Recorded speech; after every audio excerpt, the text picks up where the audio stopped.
Well, thank you. It's my pleasure and honor to be in this corner. Thank you so much for inviting me. Absolutely, absolutely. Tyrone S. Mitchell is the president of TS Mitchell Financial LLC, a registered investment advisory firm specializing in wealth management based upon biblical and behavioral stewardship principles.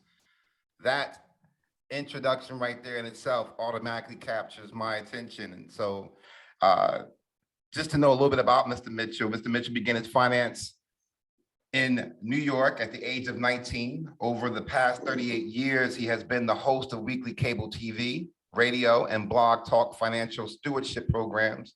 His vocation is to provide sound financial information to enable people to make educated decisions concerning their family, future, and finance. His avocation is God first, family second, and business third. Independent and trusted wealth management since 1984. Mr. Mitchell, Yes. we are going to pick your brain this afternoon on a nice Sunday afternoon holding this Thank you. conversation. Listen, right now with the season being what it is, Hmm. people are under the false impression that they're now seasonally rich with tax season being here.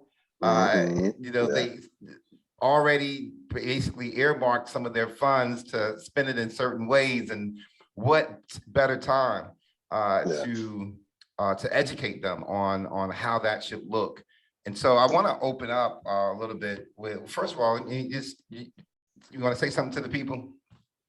Well, once again, ladies and gentlemen, I think it's truly a pleasure to be able to speak to you, to be a part of this program, to be a part of this platform. My mother told me many years ago when I was when I was younger, you know, knowledge is only good is if you're able to share it with someone else.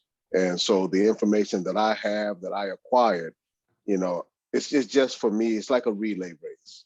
I got the baton of knowledge in my hand and I'm running with it. And I'm looking for someone who's prepared to run with it so I can pass that knowledge on to them. And you know, and the things that we're trying to build is a wealth. And we're going to talk about that today. We're going to talk about what is wealth. Because when you got a true understanding of wealth, then you got a true understanding of whether or not you are rich in the right and proper places. Absolutely. Jasmine, let me just get your take on it real quick. So, when we decided to do this show on financial responsibility, what were some of the things that crossed your mind? I was really curious how conflict comes into play with the financial industry. I did work for a Fortune 500 finance company for a couple of years. And I know in the larger firms that we use arbitrators typically. So I was just a little bit curious as to how what do you use, arbitrators or mediators, or do you have a preference? And do you even use a practitioner in place of litigation? Right. Well, all of that, with my experience, Jasmine, I've come to find myself wearing many hats. There are times where I'm sitting down, whether at a business office, whether at a boardroom, or even at the kitchen table with a young couple or older couple, just sitting there. And you know, sometimes you have to be the arbitrator, because when I go through the process of saying, tell me about your expenses, talk to me about how you're spending money. And the husband has one view on spending money and the wife has another view on spending money. And then we're talking about building a plan together when they've actually been separated in their thought process. So now if we're talking about building a future for the children that they come together in their union or to come together to have, you know, you can't be separated and then talking about building a future. So as an arbitrator, I got to bring those thoughts together. I got to bring them together to find a middle ground that they are both are willing to stand on so that they can both move forward together. Absolutely. So that sounds really, really, really good And I know that I just want to talk about the difficulty level of that. Because like, I know when I'm talking to some of my friends, listen, that's a tough conversation. It is. Mr. Mitchell, husbands are frustrated.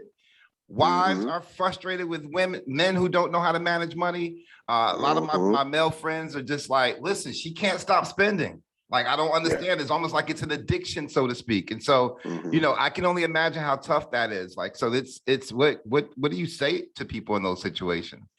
Well, when that situation, I try and reach them before they get in the situation.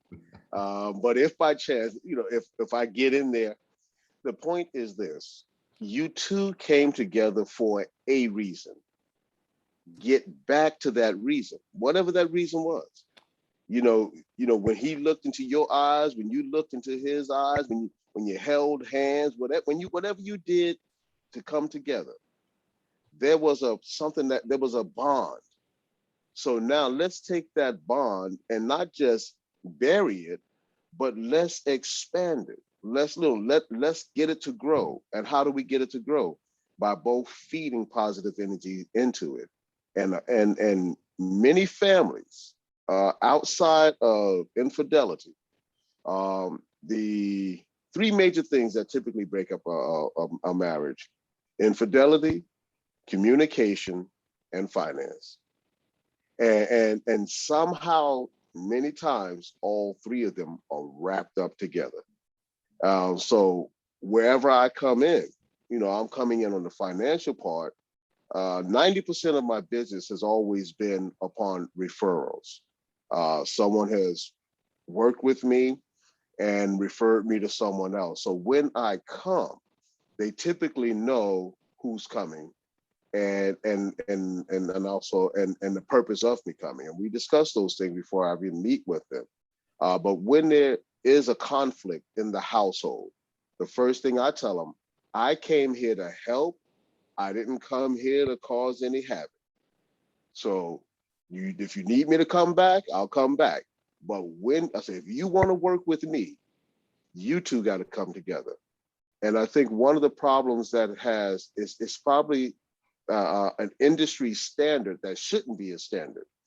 And that is that too many times when people want to say, I want to meet with a financial advisor, they want to meet without their spouse. They want to meet without their significant other.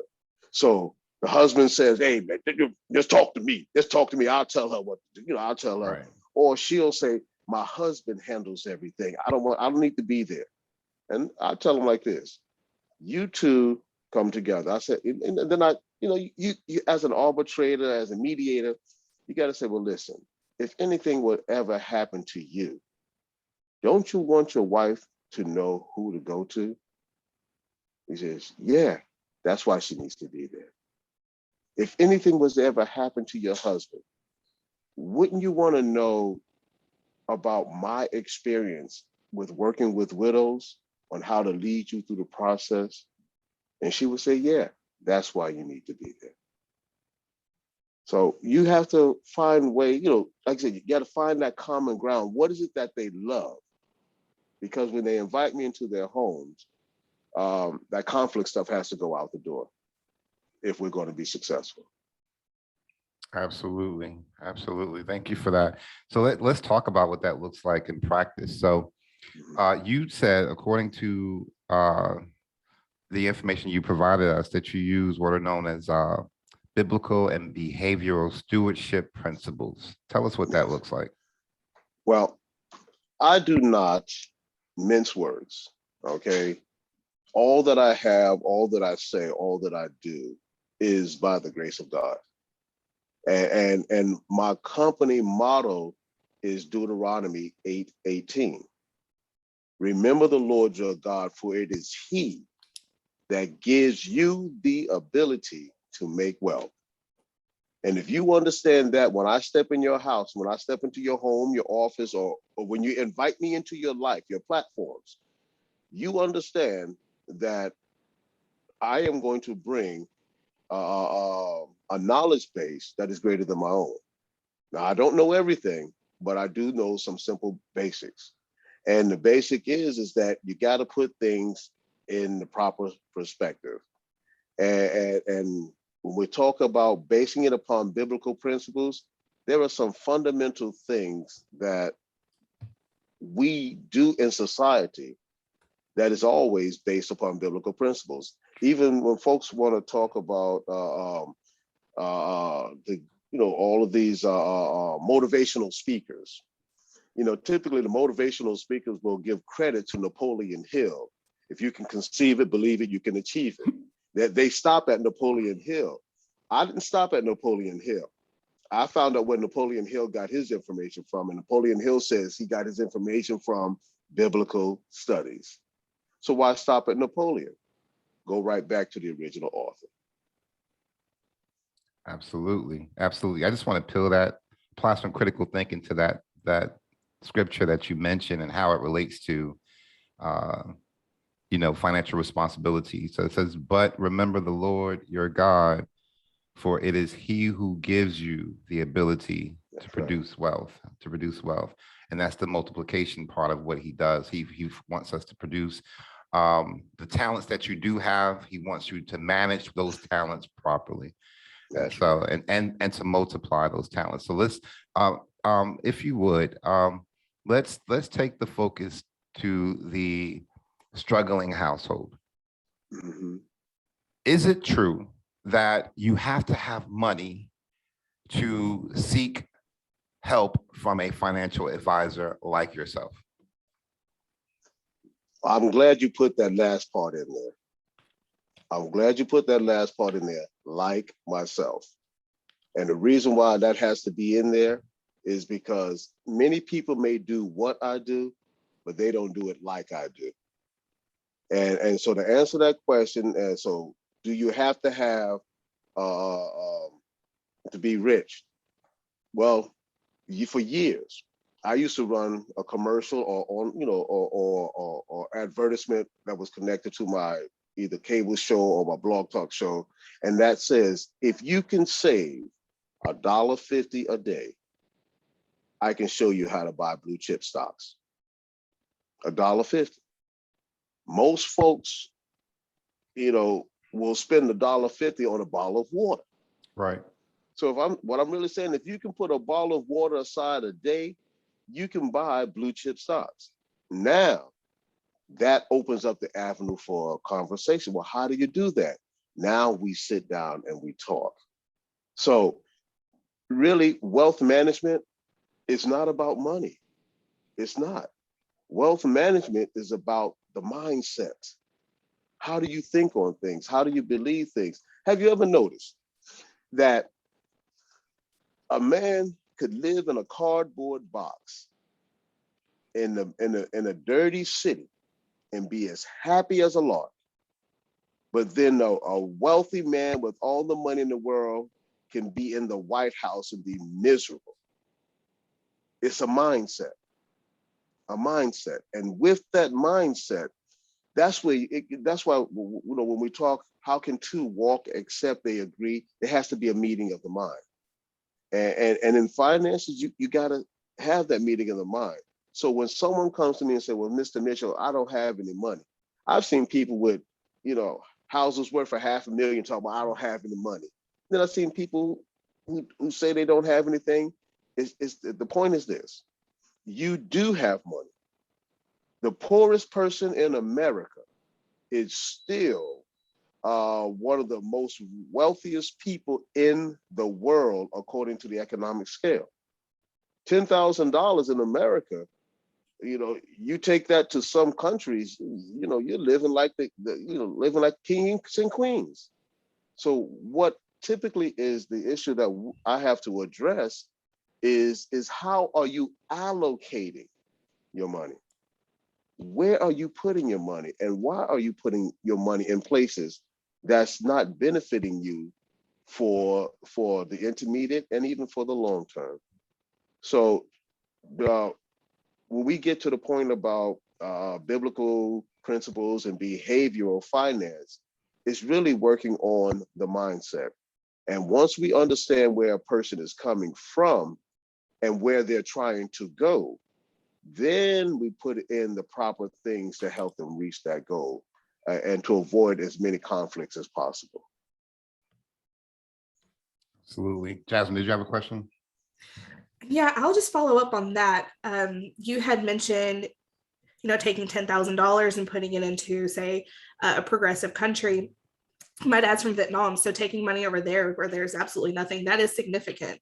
That is incredibly significant. So do you use examples like that whenever you do speak to your clients that come in to meet with you, or how do you break it down for them to really understand that they can actually invest, Okay. that it is possible?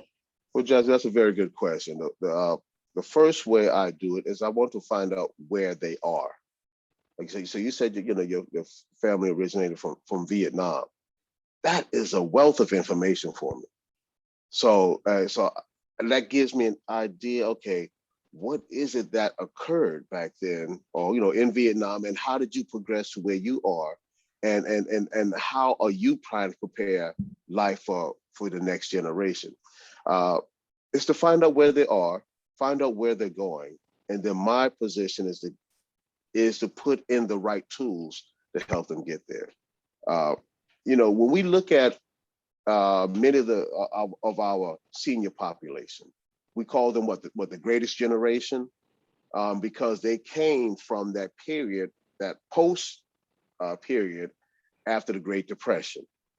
Well, many of them learned from their parents who were adult, they were the adults bringing them through the Great Depression. What did they learn? Don't trust banks, don't trust insurance companies, put your money under the mattress, put it in a can and hide it in the ground.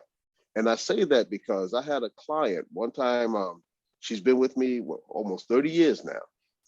And when I first met a young lady in the Bronx, in New York, she used to save her money in a Chuck full of nuts coffee can. I tried to get that coffee can back, from her to use it as an illustrative purposes, but she won't give it up. She said she used to save her money in that can, her nickels, her dimes, her quarters in that can, because that's how her grandfather used to do it.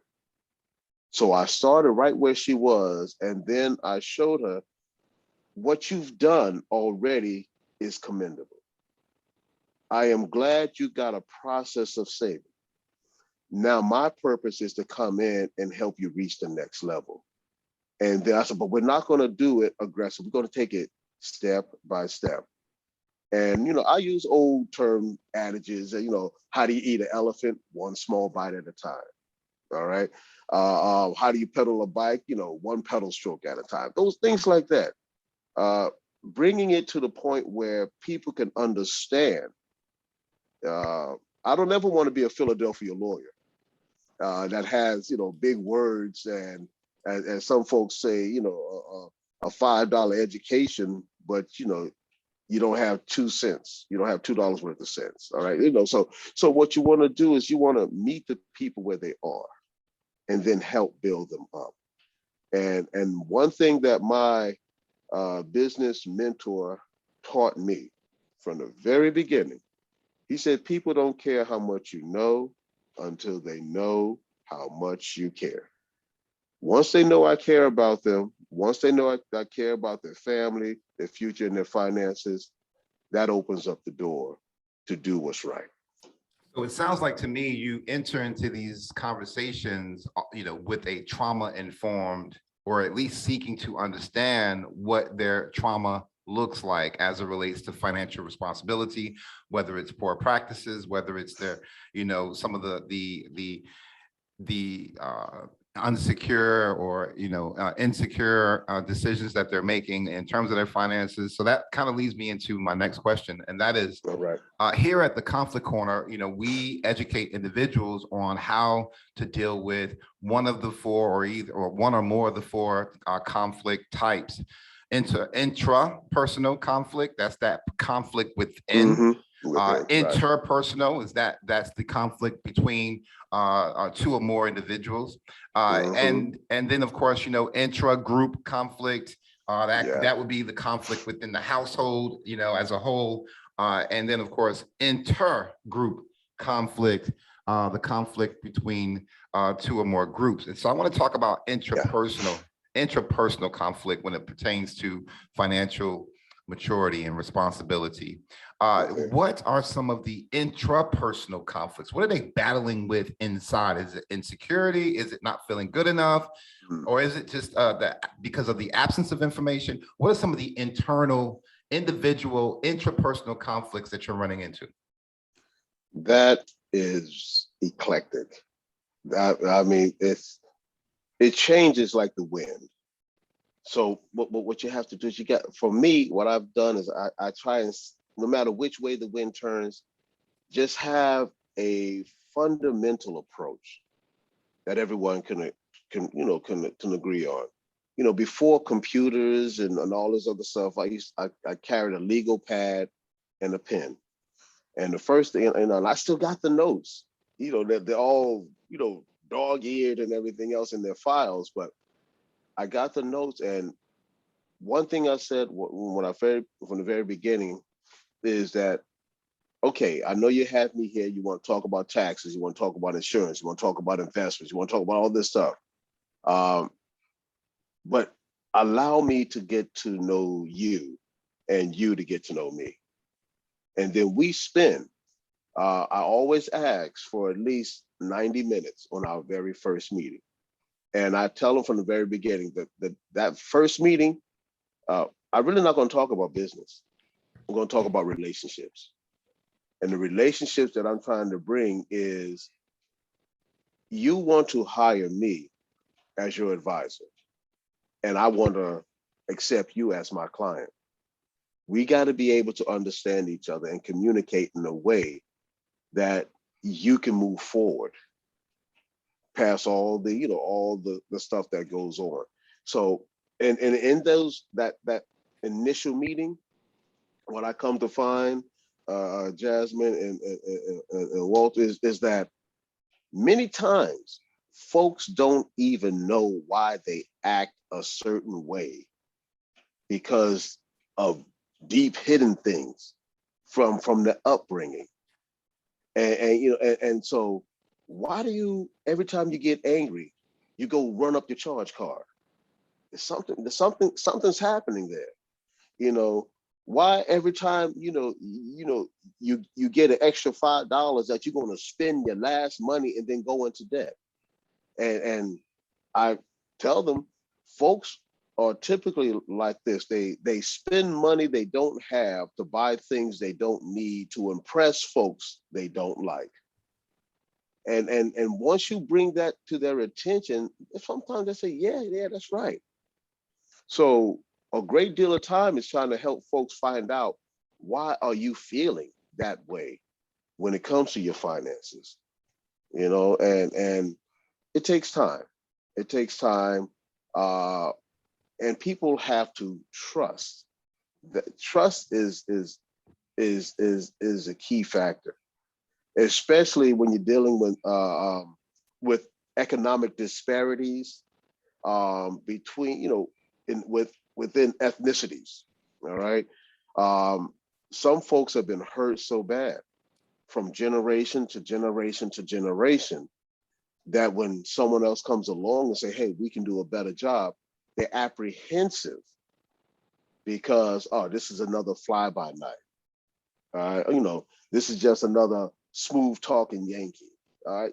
And they'll categorize you, but they don't really get to trust you until after they see you time and time again. Another, you have to prove your worth to some folks under a greater level of stress, so that they can sometimes get out of their own way. Gotcha. I have a quick question. I know Yeah. you mentioned just a little bit ago in the question prior, you were talking about how the Great Depression and how that's become an issue. And then we also had the 2008 recession.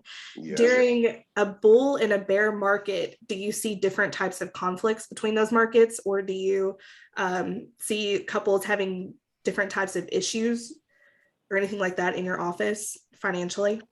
Well, if they don't follow a plan, that's it. You got to have a plan. You got to have a guideline. because a guideline really is going to tell you, all right, what is your, I know there's a term that I heard, what's the end game? Where are you trying to go? All right. And many times when you're dealing with financial matters, you want to put it in the language that people can understand. All right. If I'm going to travel from New York and go to Miami, I'm going to get on I-95, I'm going to travel. There are going to be times where I will be able to drive the speed limit. There may be times where I may exceed the speed limit, but I won't acknowledge that. But I just say there may be times, all right? And then there are times where I have to slow down and may have to come to a stop for a period of time. So just because I come to a stop or I have a slight slowdown, does that mean I get off course? I still got to stay on course.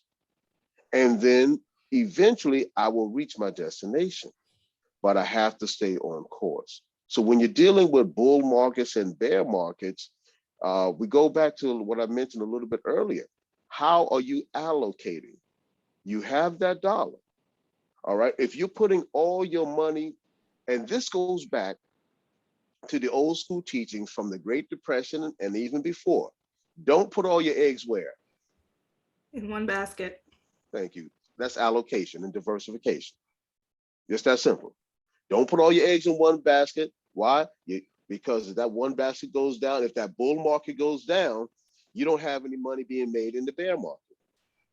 So what do? You put some in the bull, you put some in the bear, you put some in here, you diversify, you allocate, and in that allocation is diversification. Now, I know, what's the difference? Allocation is that, what are you doing with that dollar you make? All right. You're putting 10 cents here, 10 cents, you're allocating different amounts of the dollar in different pockets. That's allocating.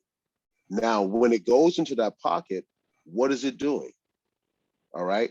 It's going to diversify, it's going to spread out between different types of investments within that pocket. So investments diversify, people allocate.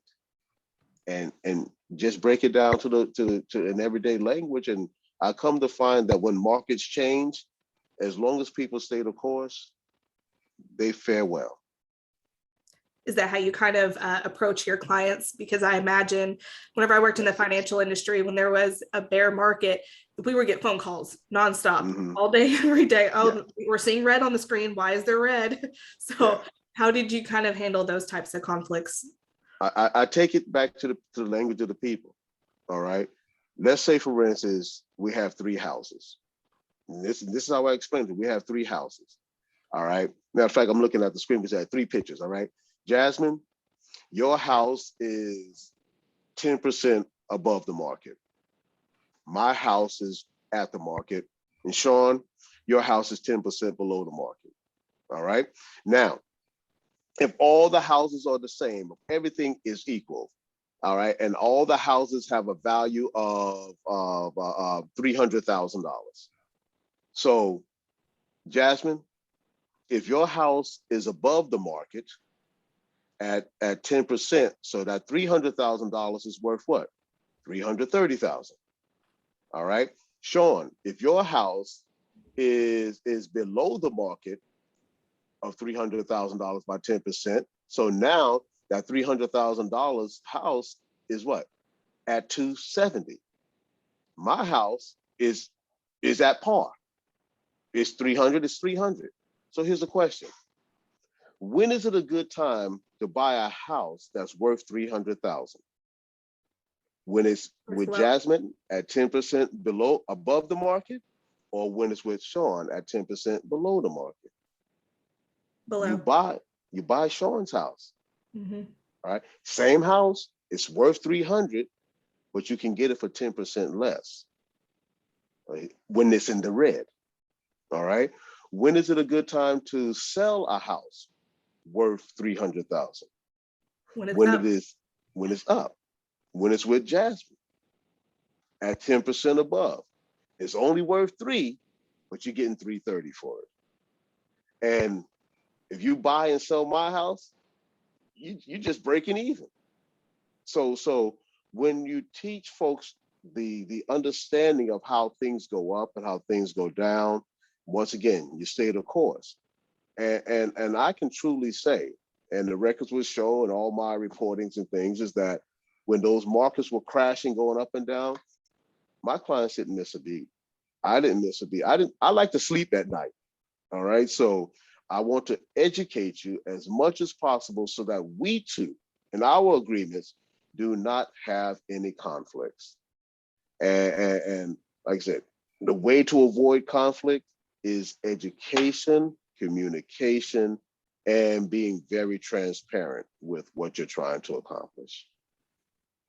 Yeah, that sounds that's pretty consistent with what we do within conflict resolution, the field of conflict analysis and resolution, where it's communication and the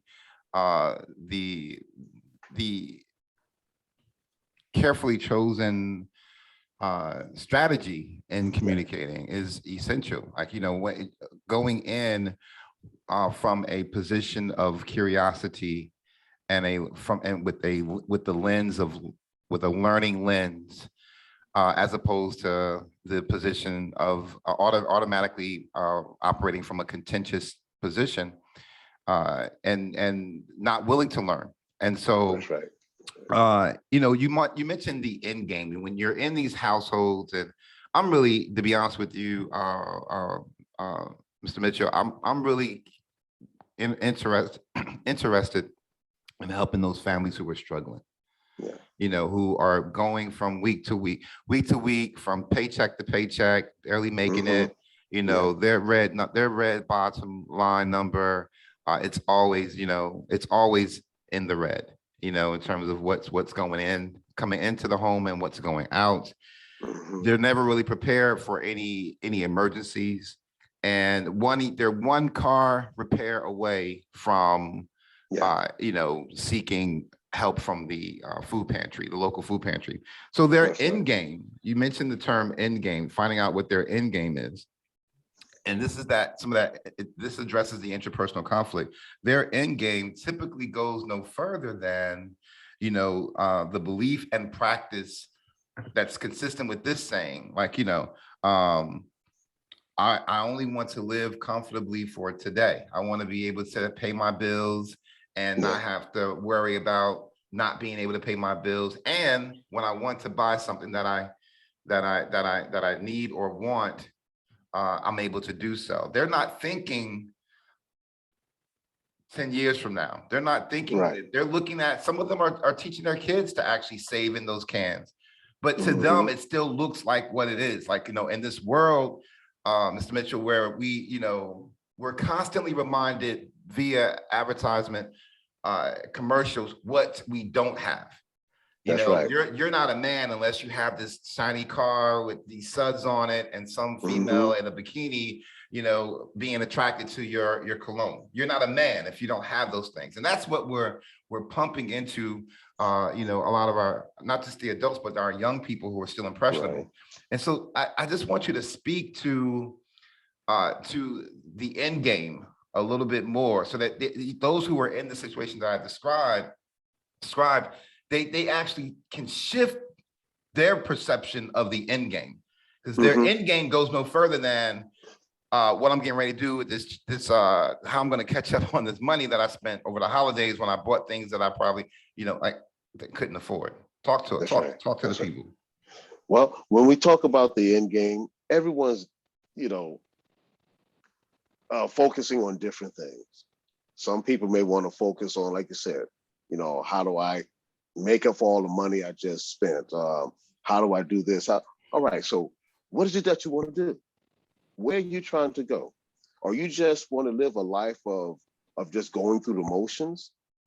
And so now we're starting to, to really change that end game, or change to understand the perception of what they think is their end game.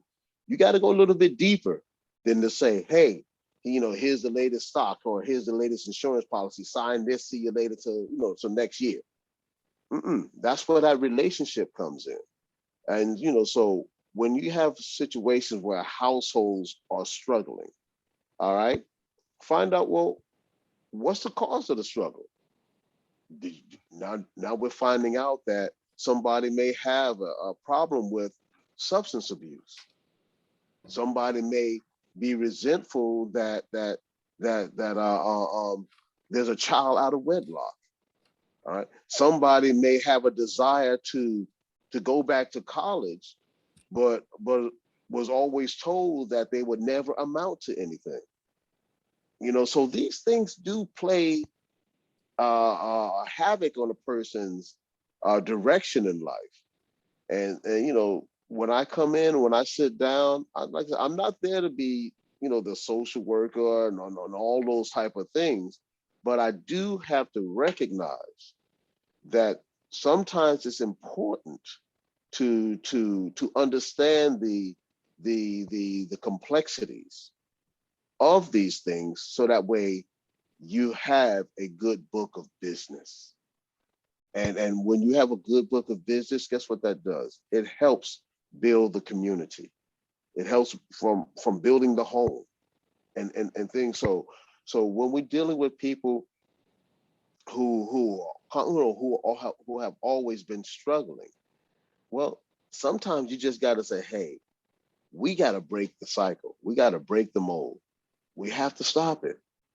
And if it takes, maybe you may not have the money to buy the most expensive Christmas present right now, but teach your child why. Teach them that okay, it's one of the reasons why so many families struggle is because of pride. Pride transcends all ethnic and economic levels. All right. Like the illustration I gave with the gentleman, the homeless man in the cardboard box. I bet you he has certain types of cardboard that he only wants to use. Oh, that cardboard is not as good as this cardboard. And if I'm using this cardboard, everybody's gonna be thinking I don't know what I'm doing. It's a measure of pride. So what I look for is to find out, okay, what is it that drives you? Where are you trying to go?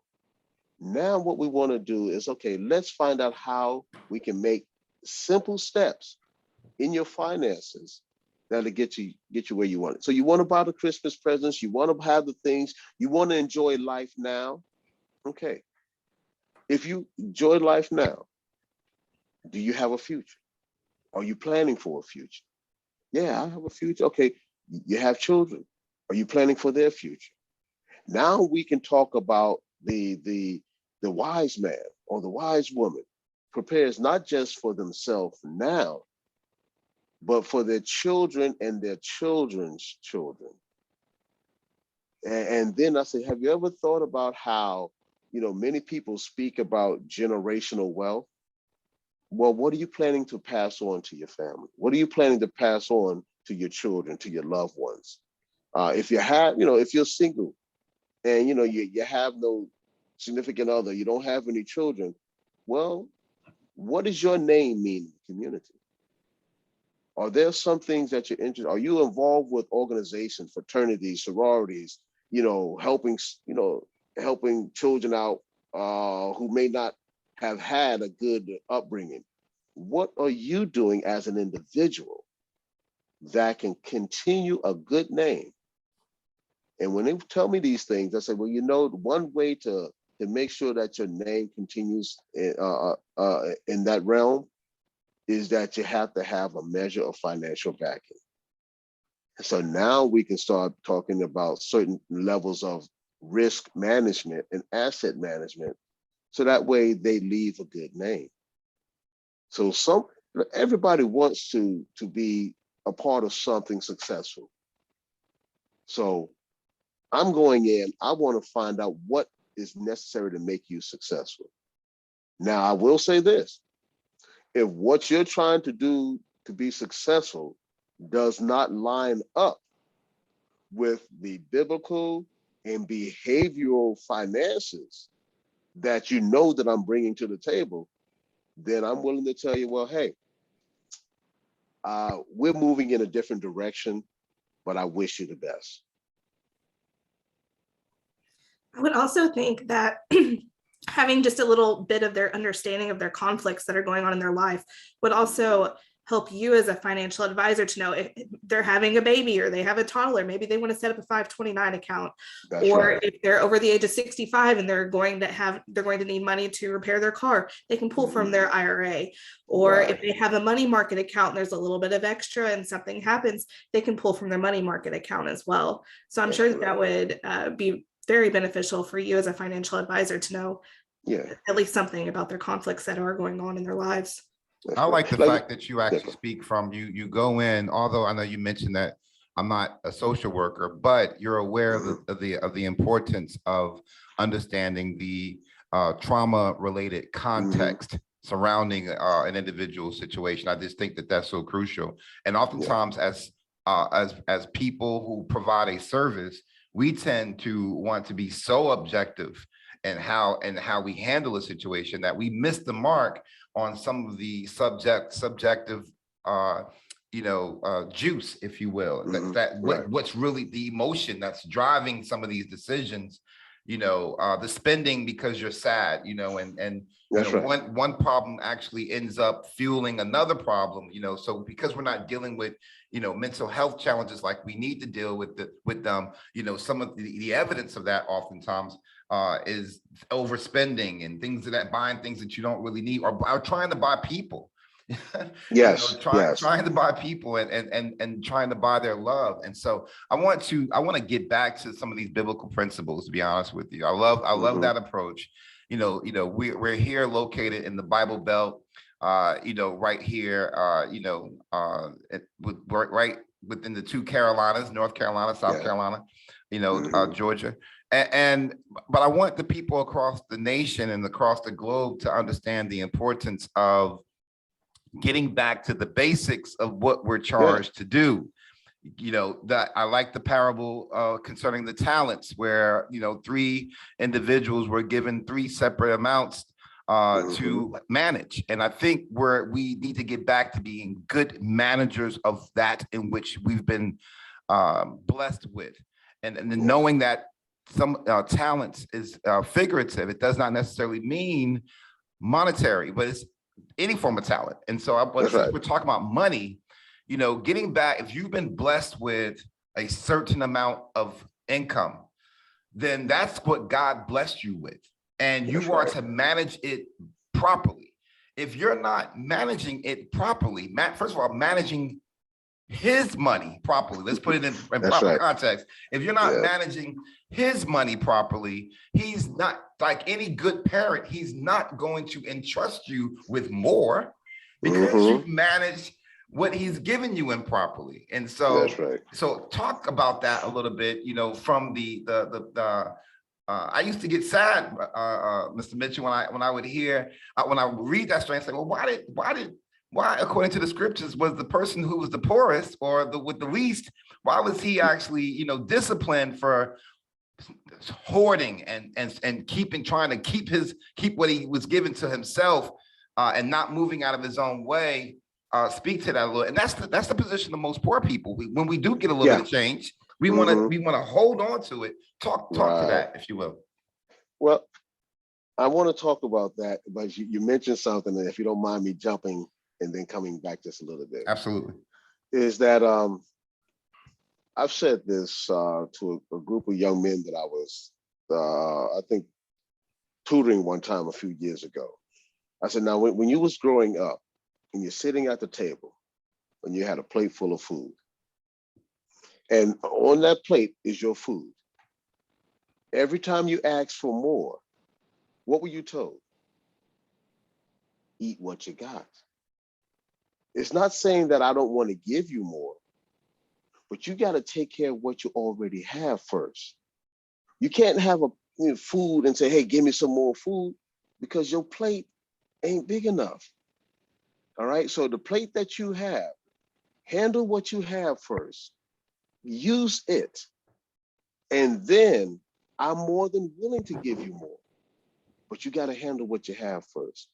So when we are dealing with situations where we say, I don't necessarily want to say poor, but maybe less affluent. And I know there may be semantics, but sometimes you got to change the words a little bit just to let folks know that their situation is not as bad as they think it is. Because mother always told me one time, I said, mother, now I'm too proper hanging out with you guys. Mama used to tell me, okay? Mama used to tell me that no matter how good you are, there's always someone better. And no matter how bad you think you have it, there's always something who's in a worse position. So wherever you are, take what you have and do your best. Your best is not taking it and keeping it from everyone. Sometimes your best is just seeing someone else in another position and helping them. There's a measure of strength, gratitude, and fulfillment that comes when you're able to help someone be a little bit stronger than they are. Because eventually it goes back to the old ways. The people you meet on your way up are the same people you're going to meet on your way down. So why not help? But what has many folks been conditioned to do? You know, I got mine, you go get yours. Listen, that song, the song, God Bless the Child That Has His Own. Yeah, that's a good song in theory, but in practice, no. I got mine, you go get yours. I used to hear the term all the time. Yeah, people need to pull themselves up by their bootstraps. Okay, but what do you do when people don't even have any boots? What do you do? Now you instruct them to go and teach them how to find a pair of boots, maybe even how to build your boots. Go into business for yourself. All right, these are some of the things. Brother McDaniels, there was a few years ago when I was a business counselor for the Small Business Administration. They have a division called SCORE, which is the Service Corps of Retired Executives. At this meeting, at this time, this junction, I should say, they needed someone to go to the local detention center to speak to the population that's going to, the inmates that are going to be coming back into general population, back into society, to say. They wanted someone to go speak with them. They had a lady go. She's in a room full of men, and she was petrified. And she did not command the room. So I had told them from the beginning, I don't need an assistance. I can take care of it. So I go in. First thing I did was I look around the room and said, gentlemen, you mind if I take my jacket off? It's kind of warm in here. Took my jacket off. And I did that for a purpose, to let them know that I'm not a little skinny guy. We're going to talk. We're going to communicate. And, I'm going to open up to you. So I'm not going to have these things that are going to present a barrier. And I like the fact that you actually asked for permission. That's right. Crucial. Because I am a guest in their yes, you gave home. them, that they have value too. That's right. Conflict resolution. And when I go to homes, this is one thing, I'm gonna get back to the story, but when I go to homes and they say, Mr. Mitchell, have a seat, I stand and say, where do you want me to sit? And anywhere. No, I don't want to sit in your favorite seat. And I would joke like, I don't want to sit in your favorite seat and have you talking about me when I leave. And you know what they say? Yeah, you're right. We want you to sit right there. And that's what they do. And I always take it a purpose to address people by their last name. And I ask permission. May I call you by your first name? That's just me. So when people come and they call me by my first name right off the bat, it goes up, right? Boom, that wall. See, now you're being disrespectful and you don't even know it. So, but I'm going to this is going to be a teaching moment. So what happened in that meeting, when I was at the detention center and I asked for permission, they said, yeah, go ahead. And I said to them all, I asked everyone, how many of you have ever run a business?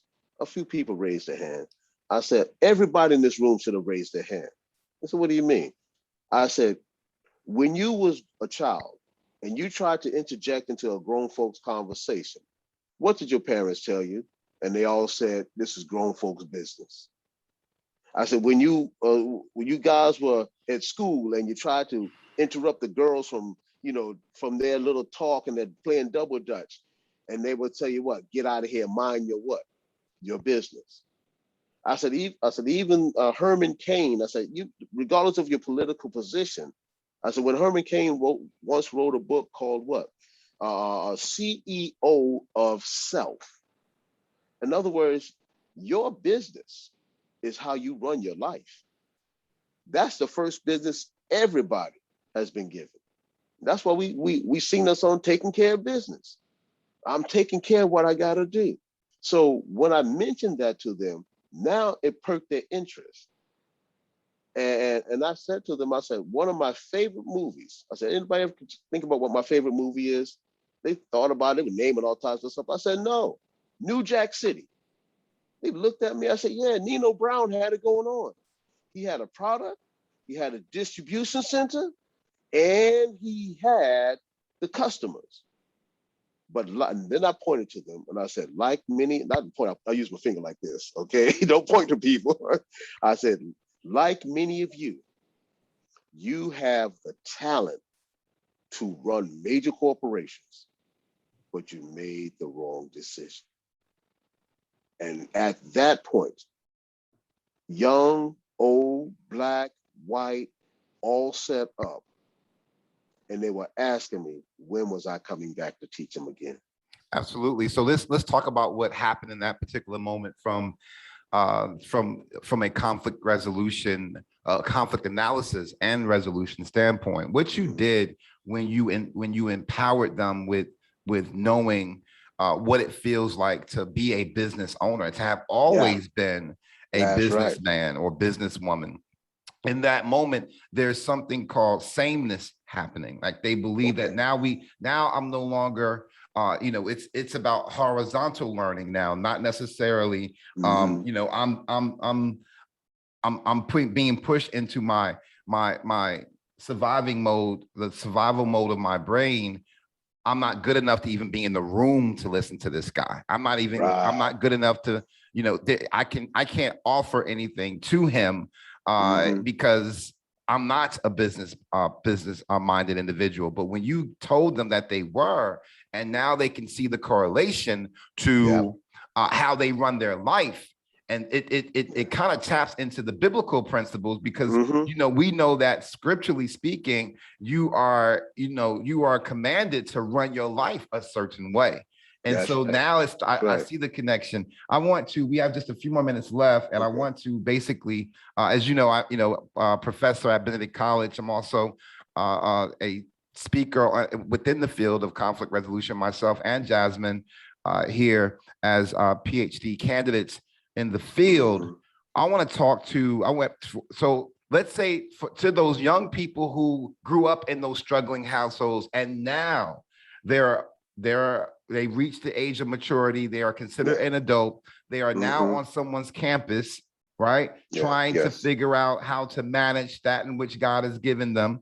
And I was listening to a young lady who gave a TED talk, and I definitely want to give her credit for it. Her name was Constance Carter, and she talked about 4 investments that we can make. So if you're talking to the college student who's no longer who's trying to wean themselves away from the bad decision making of their parents, or the trauma-driven decision making from their parents, what advice? She said, buy property. She said, invest in yourself, invest in our children, and she said, invest in stocks. And so I'm asking you, what advice do you have for the young college student, the college student,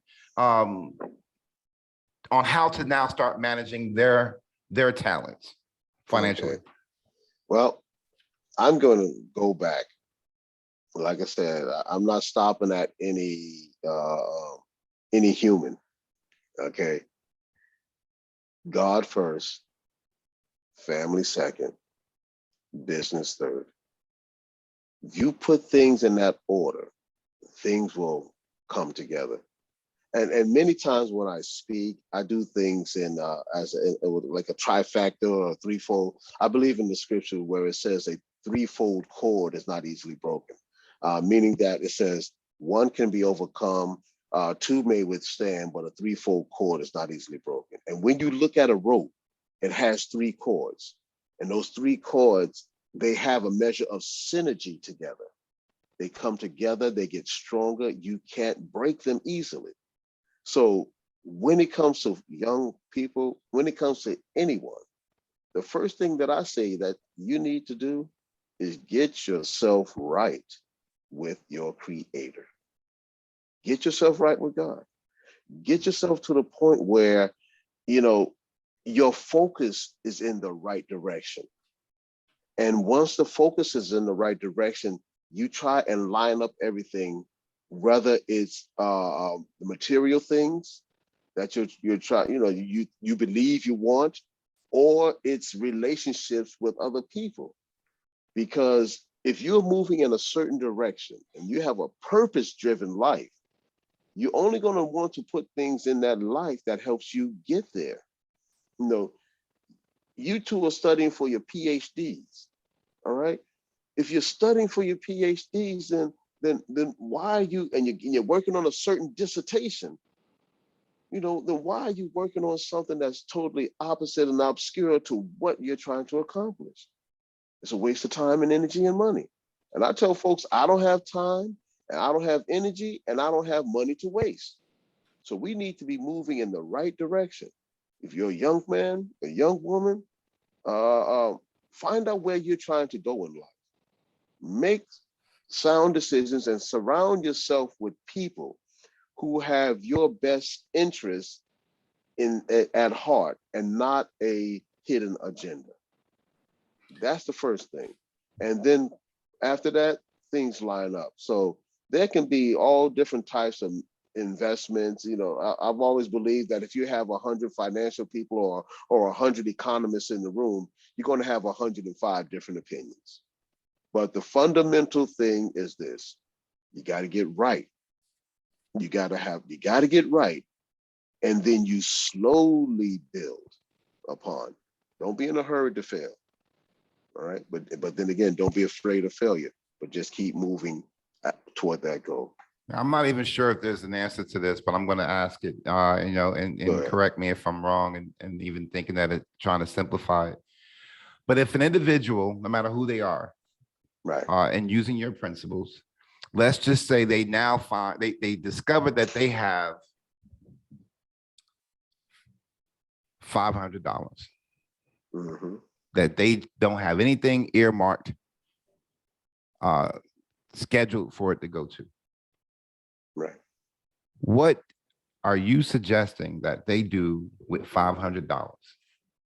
Based on your experience, what could they do with $500? All right.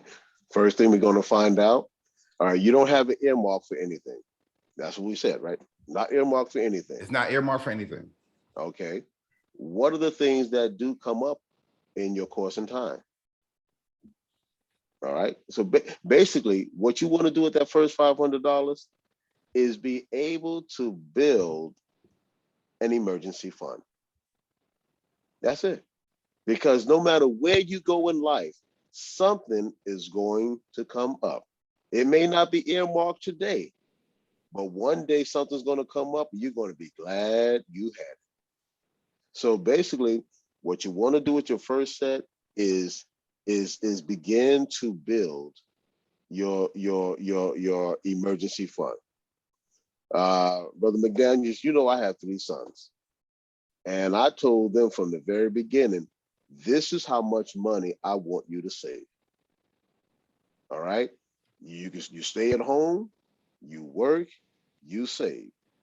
And at some point in time, we're going to talk about not about going out and buying cars that depreciate in value.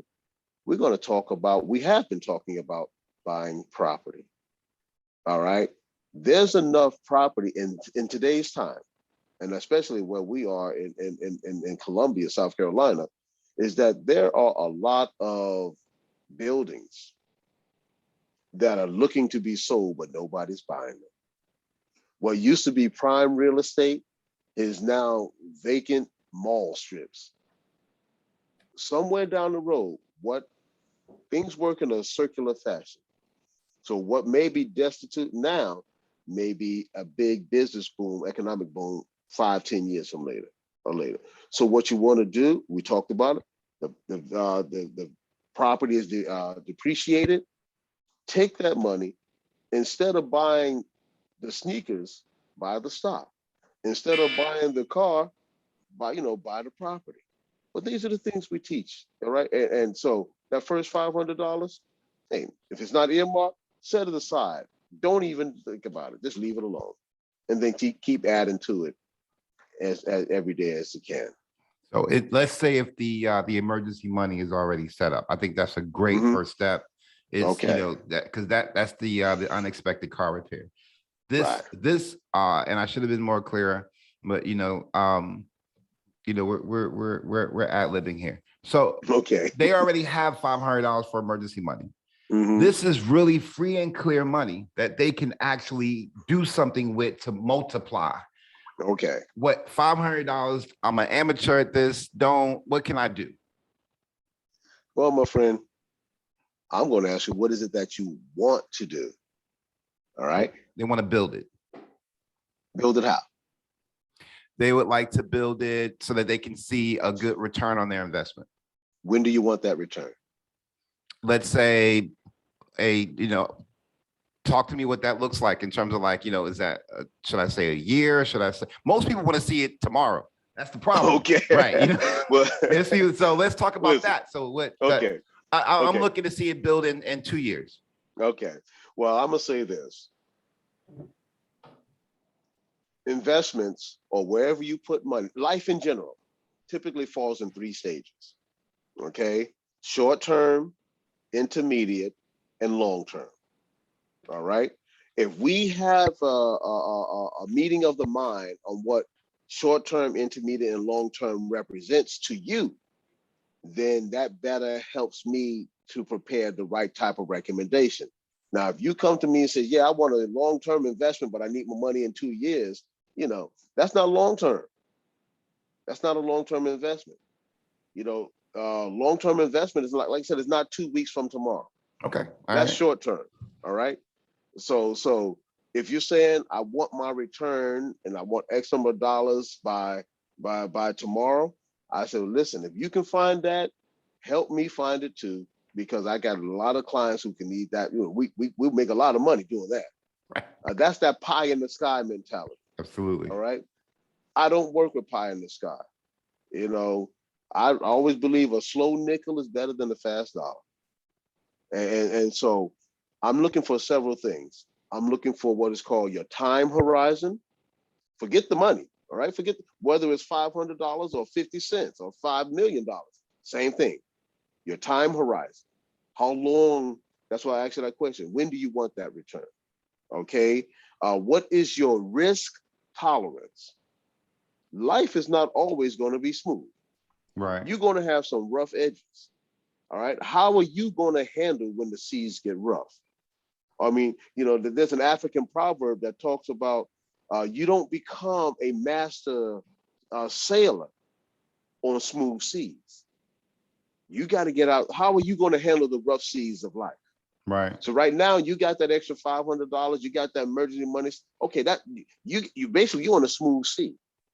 Right. What happens when things get tough?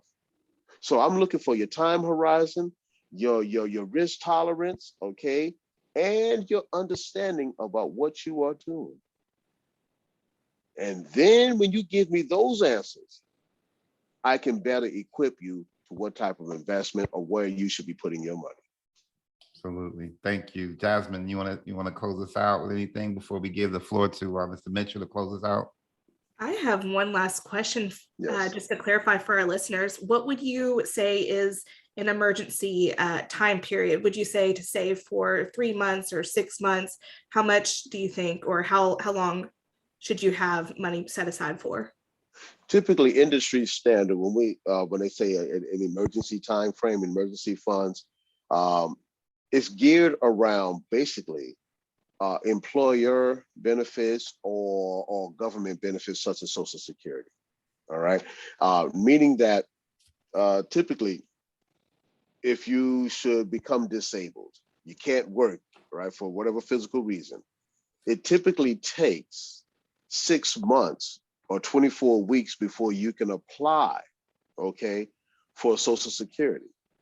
And during that period of time, you may have, your job benefits, sick days, vacation, those things that you have to use up. Now, the reason why I said apply, because the Social Security Administration will even come back and say, regardless of your disability, whenever you apply the first time, 98% of the people will be denied. And you got to wait additional time. So sometimes folks will return back to work after a year and a half before they get their first disability check. So what we typically say is that you want to prepare for at least 6 months. It used to be, I'm gonna say this now, it used to be, I used to say 6 months worth of income. Now I say 6 months worth of expenses. You know why? Because people live above their means. They have too much month at the end of the money. So if you can save 6 months worth of your expenses, worst case scenario comes, you're out of work. I mean, just like what we saw with the pandemic, it was almost a hailstorm on folks trying to get money. And I will say, yes, I did have a series of clients that needed money, but I told them, you still need to keep a roof over your head, food on your table, and clothes on your back. This is how we're going to get that, how we're going to have access to that money with at least economic conflict as possible. So